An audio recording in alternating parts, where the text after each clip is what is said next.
त्या मुलीचे मायबापी म्हणतात हा मुलाजवळ पैसा किती आहे, नोकरी आहे का, हे आहे का, तो माणूस किती चांगला हे पाहिलंच जात नाही. जो तिचा मित्र आहे तिच्यासोबत राहू शकते माझी मुलगी, पण स्वतःच्या बापासोबत ती मुलगी राहू शकत नाही, कारण त्याच्यावर आरोप केले जातात. हे फोटो पहा, इकडे एन्जॉय करतील, तुमच्या समोर येऊन रडते आणि तुम्ही मला टार्गेट करता. तिच्या भावाच्या मोबाईलवरून असली SMS तिलाच पाठवला आणि कंप्लेंट FIR माझ्यावर दाखल केला आणि जवळपास चार वेळेस मी तुरुंगात गेलो. अशी एक गंभीर केस माझ्यावर दाखल केली आणि त्या गंभीर केसमध्ये मला 4.25 वर्ष कारागृहात राहावं लागलं. जेव्हा मी बाहेर आलो, जेव्हा ओरिजिनल FIR काढला तर मला असं समजलं की ते जे माझं सेक्शन, ज्या सेक्शनसाठी आतापर्यंत जज साहेबांनी मला हात ठेवलं ते सेक्शनच माझ्यावर नाही. म्हणून पुरुषावर जो अन्याय वाढत चाललेला आहे त्याचं हे पण कारण आहे की एक पुरुषाला मदत करायला समोर येत नाही आणि म्हणून हे कुठं ना कुठं थांबायला पाहिजे. भावना म्हटल्यापेक्षा फॅक्ट सांगितलेली मला हवं. 2012 पासून माझा वाद चालू होता. त्याच्यानंतर या लोकांनी अशा खोट्या केसेस केल्या, डोमेस्टिक व्हायलन्स असेल किंवा दुसऱ्या काही केसेस असतील, पोलिसांना तक्रारी असतील, तर मी त्याच्यात जॉब सोडावं लागलं मला, कारण या केसेस वाढल्यामुळे. पण नंतर यांनी असं काही केलं की पोडगीची गरज नसताना पोडगीच्या केसमध्ये मला तुरुंगात जावं लागलं आणि जवळपास चार वेळेस मी तुरुंगात गेलो आणि 3 वेळेस मागच्या जेव्हा दुसऱ्या आणि तिसऱ्या मी कारागृहात गेलो तर मी सर्व मॅटर पार्टी इन पर्सन चालू होतो. मी न्यायाधीशाला म्हणालो, साहेब याच्यात 1 महिन्यापेक्षा शिक्षा जास्त नाही, मी शिक्षा भोगून आलेलो आहे. तरी न्यायाधीश साहेबाला त्यांना काय वाटलं, त्यांचे वकील म्हणतात पुढच्या पार्टीची, नाही यांना जावंच लागेल, मला तुरुंगात पाठवलं. 5 महिने शिक्षा भोगली, मी बाहेर आलो, अपील दाखल केलं. तेव्हा सुपिरियर कोर्टाने सांगितलं की मला पाठवलं चुकीचं होतं. पण एवढ्यावर बायकोचं मन नाही भरलं. त्याच्यामध्ये त्याच्या मायच्या मदतीने काय केलं, एक गंभीर, म्हणजे मी तर सांगू शकत नाही, अशी एक गंभीर केस माझ्यावर दाखल केली आणि त्या गंभीर केसमध्ये मला 4.25 वर्ष कारागृहात राहावं लागलं आणि रिसेंटली मी 4-5 महिने अगोदर बाहेर आलो. त्या मॅटरमध्ये पोलिसांनी त्यांनी काय केलं की ओरिजिनल FIR जो CCTNS असतो तो FIR बाजूला ठेवला आणि दुसरा FIR घेतला आणि त्या FIR खाडाखोड केली. तो FIR माझा जो आज सुद्धा आहे आणि हातान कलम वाढवल्या, म्हणजे की प्रिझम्पशन बसावं माझी बेल होणे म्हणून, आणि जो खोटा FIR कोर्टात दाखल केला. त्याच्यात मी 12 वेळेस जामीन दाखल केला, 12 वेळेस कोर्टाने रिजेक्ट केला. मी वारंवार कोर्टाला सांगितलं, साहेब मी हे केलंच नाही, हे खोटा काही पुरावे नाहीत. त्याच्यानंतर सुप्रीम कोर्टाने मला जामीन दिली. मी जेलमध्ये बसल्या एक SLP तयार केली, ती सुप्रीम कोर्टला पाठवली. सुप्रीम कोर्टाने तिच्यात दखल घेतली आणि मला त्याच्यात बेल ग्रांटेड केलं. आणि जेव्हा मी बाहेर आलो, जेव्हा ओरिजिनल FIR काढला त्याच्यावर मला असं समजलं की ते जे माझं सेक्शन, ज्या सेक्शनसाठी आतापर्यंत जज साहेबांनी मला हात ठेवलं ते सेक्शनच माझ्यावर नाहीत. म्हणजे हा जो भेदभाव आहे, हा भेदभाव काय होते, ही सिस्टम काय करते, आम्हाला गुन्हेगार बनवण्यासाठी मजबूर करते. त्याच्यानंतर जेव्हा रिसेंटली 13 तारखेला मी कोर्टात आलो, समोरची पार्टी कोर्टात आली आणि तिने काय केलं की लगेच मी पोलिसांशी बोलतो लगेच ती समोर आली, मलाच बोलली, मलाच भांडली आणि वेदांतनगर पोलीस स्टेशनला गेली आणि सांगितली की मला यांनी अडवलं, मला धमकी दिली, कोर्टात येऊ नको. आणि मी तिथं सहज गेलो, मला वाटले काहीतरी कंप्लेंट, तर ते त्यांची चर्चा चालली, ह्याच्यावर आपण काय करू, गुन्हा दाखल करू, 354 दाखल करू. मी त्यांना म्हटलं, अरे तुम्ही काय गुन्हा दाखल करता, काय केलं मी, तुम्ही CCTV फुटेज पाहा ना, काय करता तुम्ही. तरी पण असं असताना सुद्धा त्यांनी माझ्यावर NC दाखल केली आणि मी NC दाखल केल्यानंतर मी बाहेर निघलो. तर त्या पोलिसांनी कोऱ्या कागदावर सही करा म्हटले. म्हणजे मी कोऱ्या कागदावर का सही करावी, नाही तुम्हाला प्रतिबंधक. मला प्रतिबंध का करावे, म्हणजे तपास नाही, काहीच नाही. म्हणजे 2016चा GR असं सांगतो, महाराष्ट्र शासनाने एक GR काढलेला आहे. त्या 16च्या GR मध्ये असं सांगितलेलं आहे की पोलिसांनी कोणत्या अशा खोट्या तक्रारी वाढलेल्या आहेत तर पोलिसांनी त्या तक्रारीचं हे करावं, विश्लेषण करावं, समुपदेशन करावं आणि जेणेकरून तक्रारी कमी होतील, कारण पोलीस प्रशासनानं हा लोड वाढतोय. पण त्यानंतर मग त्या पोलिसांना मी म्हटलं की तुम्ही CCTV पडता.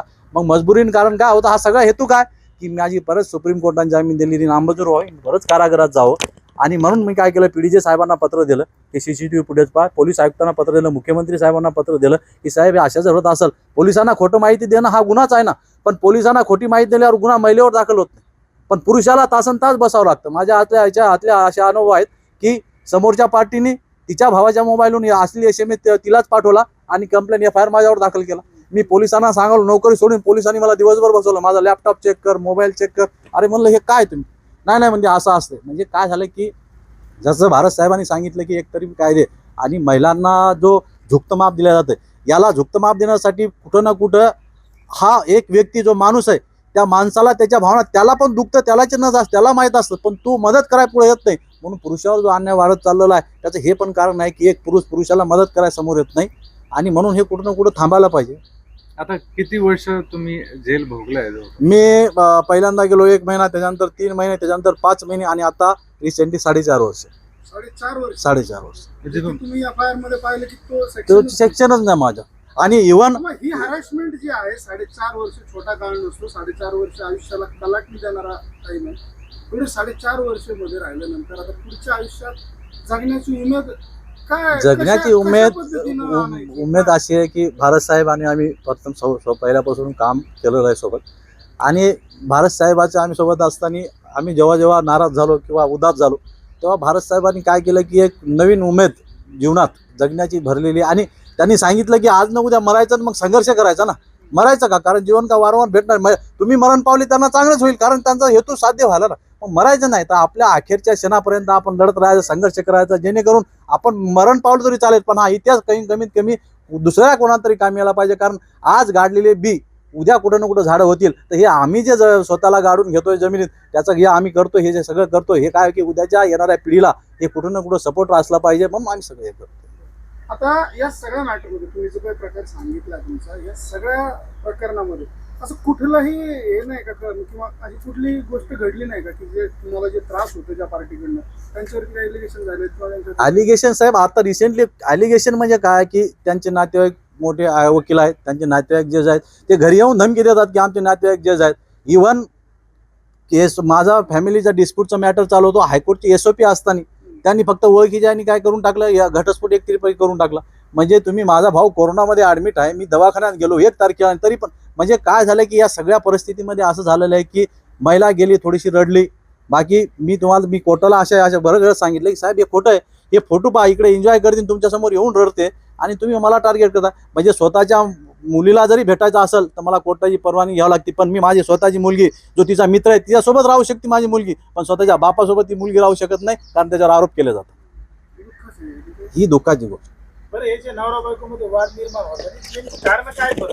सर्वात महत्त्वाचं कारण काय आहे की पहिले तिची आई वडील, कारण पहिली एक व्यवस्था होती की भांडणं झाले तर घरातले मोठे लोक समजावून सांगायचे. पण आज काय झालं की त्या आईवडिला स्वतःचे लेकरं सांभाळत नाहीत म्हणून स्वतःच्या मुलीला घरात आणून बसवतात. त्याच्यानंतर काय की मोबाईलचा अतिरेक वापर, कारण मोबाईलमध्ये तुम्ही कधी उघडलं या महिलेवर अन्याय झाला आहे, अत्याचार, ज्या महिलेवर खरंच अन्याय अत्याचार झाला असेल आम्ही मानतो की खरंच ती कोणाची माता भगिनी असेल तिचा अन्याय झाला, पण ज्या महिला खोटे करतात आणि त्यांचा तुम्ही आसरा घेऊन त्या पाहून करतात त्यांना माहिती आहे. पोलीस स्टेशनला गेलं आणि थोडंसं रडलं, मला सांगा की ज्या गोष्टी घडतात, एखादी महिला म्हणते की 1 वर्ष अगोदर माझ्यावर यांनी काय केलं, अत्याचार केला, पुरावा काहीच नसतो, पण ती महिला म्हणली ना, तो माणूस सांगतो साहेब मी त्यावेळेस नव्हतो, ते सरळ म्हणतात तुम्ही आता जे ट्रायलमध्ये सिद्ध करा. म्हणजे तोपर्यंत त्याची हॅरॅसमेंट मी पाहिलं माझ्या मॅटरमध्ये स्वतः वारंवार बेल रिजेक्ट झाले की बेल रिजेक्ट, हे झालं की बेल रिजेक्ट, म्हणजे वारंवार पेपरला बातम्या. म्हणजे नातेवाईक म्हणजे माझं समाजात स्थान आहे सगळं हे करून टाकायचं. आणि महिलाचं नाव घेतलं म्हणतात नाही महिला ही हे आहे, तिला समाजामध्ये स्थान आहे, तिचं नाव खराब आहे, तिचं नाव टाकू नका. म्हणजे पुरुषाचं नाव टाकलंच चालतं. म्हणजे पुरुषाचं नाव टाकल्यामुळे त्याच्या माईची बदनामी, त्याच्या आईची बहिणीची बदनामी, त्याच्या नातेवाईकाची बदनामी. कारण परिस्थिती अशी झाली की आता आमचे नातेवाईक आम्हाला जवळ येऊ देत नाहीत, कारण आमचं नाव पेपरला आले की म्हणतात ते म्हणतात ते तुमचा नातेवाईक आहे ना. म्हणजे काय झालं की त्या घरच्या बहिणींना, भावांना, नातेवाईकांना पण भीती निर्माण झाली, आपण याच्यासोबत राहिलो तर आपल्या समाजात मान सन्मान आपला कमी होत आहे. म्हणजे काय, म्हणजे एखाद्या माणसाला खच्ची करून हे काय, ही हत्या आहे. एखाद्याच्या विचारानं कोणाला मारणं ही एक हत्या आहे. एखादा परेशान करून त्याला जीवन जगायला लावून ती एक हत्याच आहे. हत्या म्हणजे डायरेक्ट मर्डर करणं नाही, ही रोजची आमची हत्या आहे. आणि ही रोजची हत्या आम्ही न्यायालयाला सांगतो, पोलिसांना सांगतो, मीडियाला सांगतो, सरकारला सांगतो, ही आमच्या हत्येकडे कोणी पाहायला तयारच नाही. पण मात्र नवऱ्याच्या विरोधात कारवाई करून किंवा संसार उद्ध्वस्त करून त्या महिलेला नेमकं साध्य काय करायचं असतं? आता काय झालंय की या वाढत्या जीवनात काय झालंय की त्यांना एक इगो निर्माण झालाय, स्टँडर्ड राहण्याचा किंवा आम्ही दाखवण्याचा. म्हणजे आता ही परिस्थिती आज झाली की मोबाईलवर तुमच्या सगळं जग जवळ आहे, पण घरात काय चाललंय, माणूस बिमार आहे का नवरा परेशान आहे त्याच्यावर काय घेत नाही. पण सकाळी कोणाला गुड मॉर्निंग पाठवणं, शुभेच्छा पाठवणं, ही परिस्थिती या सगळ्याला काय होलं की तो एक आनंद आहे, त्याला आपण आघोरी आनंद. आता हा एक नवीन ट्रेंड सुरू झालाय. म्हणजे स्वतःच्या नवऱ्याला त्रास देणं, स्वतःचा मोठेपण दाखवणं आणि समाजात दाखवणे मी खरंच आबला नारी आहे, आणि त्याचा फायदा घेऊन स्वतःचं पोट भरणं किंवा स्वतःचा फायदा करून घेणं, ही जी सिस्टम आहे ही सिस्टमच आहे. जसं की तुम्ही म्हणाला होता की मोबाईल किंवा सोशल मीडिया कितीसा फरक पडतो बरं, किंवा काय परिस्थिती बदलली मागच्या काही वर्षात? मागच्या वर्षीत म्हणजे मोबाईल सर तुम्ही याच्यात जर पाहिलं रील्स, एक जर रील तुम्ही ओपन केली तर तुम्ही दिवसभर बसा किंवा 2 महिने बसा, ते रीलचं ट्रॅक कधी संपत नाही. बरोबर, तसं एक. आणि यूट्यूब झालं किंवा गुगल झालं, हे काय पाहता तुम्ही, एखाद्या महिलेने टाकलं की महिलेला होणारा त्रास, तर तो यूट्यूब किंवा गुगल हा काय करतो, तो डेटा सर्व्हरवर सेव्ह करतो आणि त्या रिंग तुम्हाला पाठवतो. मग एखाद्या महिन्यात पाठवलं की पतीला त्रास कसा द्यायचा काय, बस ते केले की बस तसेच व्हिडिओ सुरू राहतात. आणि त्याचा काय होतो, फायदा जातो, तिला नवीन ट्रिक्स भेटून जातात. आणि त्या ट्रिक्स कोणावर इम्प्लिमेंट केल्या जातात, त्या माणसावर. तर माणसाचं सर्व खच्चीकरण होऊन जातो. लास्टला त्याला काहीच पर्याय उरत नाही. तो एक तर रेल्वे खाली जातो, नाही तर डोंगरावर जातो, नाही तर एखाद्या गाडी खाली जातो, नाही तर एखादा वीज पिऊन स्वतःची आत्महत्या करून, नाहीच झालं तो काय करतो, दारूच्या नशेच्या आहारी जातो, स्वतःचं आयुष्य संपून टाकतो. एक्सटर्नल अफेअर्स हे किती मॅटर करतात अशा केसेसला? एक्सटर्नल जे आहेत हे प्रमाण आता जास्तच वाढलेलं आहे. त्याचं कारण असं आहे की आज लग्न झाल्यानंतर आज लग्नाचं आता काय होतं, मुली भेटत नाही ना हा भाग वेगळा, पण त्या मुलीचे मायबापही म्हणतात हा मुलाजवळ पैसा किती आहे, नोकरी आहे का, हे आहे का, तो माणूस किती चांगला हे पाहिलंच जात नाही. पाहिलं जाते त्याच्या घरी गाडी आहे का, प्रॉपर्टी आहे का, तो कसा राहतो, तो कोणता काय असेल त्याच्या, पण त्या अगोदर प्रॉपर्टी आणि ती प्रॉपर्टी घेतली जाते, त्यासाठी लग्न केलं जातं, त्याच्यानंतर छळ केला जातो आणि छळ केल्यानंतर त्याला वाटलं की मग कारण पुढचं एक सिस्टम आहे, साहेबांनी सांगितलं शकतं काय की एक प्लान आहे आपला, पोटगी जातो काय, बस एकदा ती पेन्शन प्लान सुरू झाला की तो जर त्याची प्रॉपर्टी असेल तोपर्यंत 2-4 महिने जर सोबत राहते, 1 वर्ष राहते, त्याची प्रॉपर्टी कुठं गोड बोलून सगळी माहिती करून घेते, नंतर लगेच कोर्टात टाकून जाते की आम्हाला त्रास देतो, मारहाण करतो, असलेली शिवीगाळ करतो, माझ्यावर शंका करतो. वास्तविक या सगळ्या गोष्टी ती त्याच्यासोबत करत असते, पण याला सांगायला नसतो. कारण काय होतं, कोणाला सांगावं, कारण माझे स्वतःचे अनुभव असे मी बरेच वेळेस पाहिले. पोलीस स्टेशनला गेले म्हणतात माणूस आणि माणसाला काय रे समजतं का, मर्द को दर्द होता क्या, नाही तर इतक्या पुढे जाऊन लोक पोलीस असे म्हणलेले पाहिलेत मी, तुमच्यात दम नाही म्हणतात. असं बोलल्यावर एखाद्या माणसाला काय वाटू शकतं.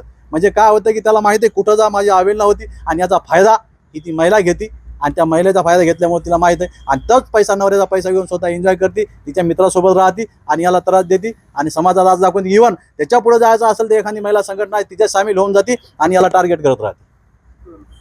जर आपण पाहिलं तर अजूनही असे बरेच पुरुष आहेत जे अजूनही समोर येऊन तक्रार दाखल करत नाही. अशांना काय सांगायचं? अशांना माझं हेच म्हणणं आहे की एखादी बिमारी असेल ती जर लपवत असाल तुम्ही तर ती वाढत जाणार, परंतु आज ना उद्या तुम्हाला ती बिमारी झालेली आहे आणि तुमचं आयुष्य संपणार आहे. मग ते आयुष्य म्हणजे ही बिमारी आहे, ही एखादी महिला तुम्हाला त्रास देते, हा ही मानसिक बिमारी आहे. कारण या मानसिक हा जो दबाव असतो, मानसिक दबाव, या मानसिक दबावामध्ये तुमचे चिडचिड होणं, व्यसनाधीन होणं किंवा कामात मन न लागणं किंवा एखाद्या चुकीच्या मार्गाने, या सगळ्या गोष्टी मानसिक दबाव असतात. आणि म्हणून हे लोक जे पत्नी पीडित आहेत, ज्यांना खरंच पत्नीचा त्रास आहे, हा त्रास तुम्हाला तर आज न उद्या भोगावंच लागेल, तर तो भोगतच आहात तुम्ही. मग तुम्ही समोर या, त्या संघटनेत स्वयंमध्ये सामील व्हा, इथं येऊन मिळा. कारण जोपर्यंत तुमच्या विचाराची माणसं तुम्हाला मिळणार नाही, तुम्ही एकमेकाला सांगणार नाही, तुमचं दुःख तुम्ही कमी करणार नाही, तोपर्यंत काही होणार नाही. म्हणून अशा लोकांना माझं आव्हान आहे की तुम्हाला जो त्रास असाल, तुम्ही या पत्नी पीडित संघटनेला आश्रमात या, तिथं संघटनेत सामील व्हा, तुमचे दुःख मांडा. आणि काय होतं की 1 लाकूड म्हणतात की 1 लाकूड तोडलं जातं पण मोळी तोडल्या जात नाही. आपण जर मोळी झालो किंवा आपण जर खूप मोठं झालो, कदाचित आज आमचं सरकार ऐकत नसेल किंवा त्यांना त्याचा महत्त्व वाटत नसेल, पण कदाचित जेव्हा हे मोठं होईल, त्यावेळेस झाड मोठं होईल, तेव्हा त्यांना विचार करावाच लागेल. म्हणून आम्हाला त्यांना आव्हान आहे की त्यांनी याच्यात सामील व्हावं. या ठिकाणी सामील झाल्यानंतर समाधान होतं का बऱ्याच वेळा? समाधान होतं. याचं कारण काय होतं की साहेबांनी सांगितलं की बाहेर तुमचं कोणी ऐकत नाही. कारण काय होतं, तुम्ही बाहेर कोणता मित्र असला, काही गेलं, कोणाकडे गेले, ते काय म्हणतात त्याचा प्रॉब्लेम काय आहे, त्याचा दम नाही, असं नाही तसं नाही, त्याचाच काय प्रॉब्लेम, तो दारू पितो. पण तो सांगाल कोणाला? कारण घरच्या लोकांना सांगायला गेलं ते म्हणतात तुझ्या मनानंच लग्न केलं तू, आता कशाला आम्ही तर तुम्हाला नाही म्हणत होतो. ते झालं. परत म्हणजे काय, नातेवाईकात जाऊ तर नातेवाईक म्हणतात तू रडत गेला सांगू नको, तुझी बायको आमच्याकडे येऊन भांडती.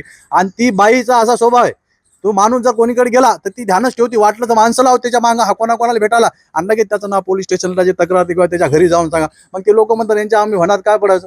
म्हणून काय होतं की हा जो परिणाम आहे या सगळ्या गोष्टीचा, हे कुठं ना कुठं काय जातं की तो माणूस त्रस्त होऊन जातो.